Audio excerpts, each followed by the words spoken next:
এখন সারাদিন ভাত খাইনি, এখন ঘরে এগুলি ছিল, এগুলি দিয়ে দিছি। দেখি সবজি বানাবো আর পোলাও রান্না করবো। সবজি দেওয়া, ডিম দেওয়া আর পোলাও দেওয়া কেমন হয় দেখি।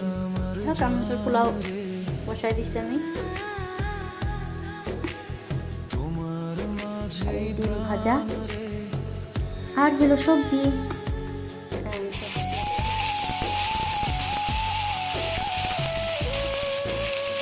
প্রতিদিন রসুন খাওয়ার চেষ্টা করবেন। রসুন দিয়ে দিলাম। ওদের পোলাও সবজি, পেঁয়াজ পাতা নিয়ে নিলাম এখানে। এখন আমরা খাবো। চলো চলো চলো। ডিম, সবজি এন্ড পোলাও। হোক, আমরা এখন খাওয়া শুরু করলাম।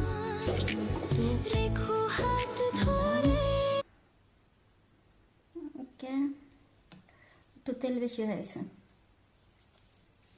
ডিম নিবা, ডিম এইভাবে পড়ে গেছে, থাক, সমস্যা নেই।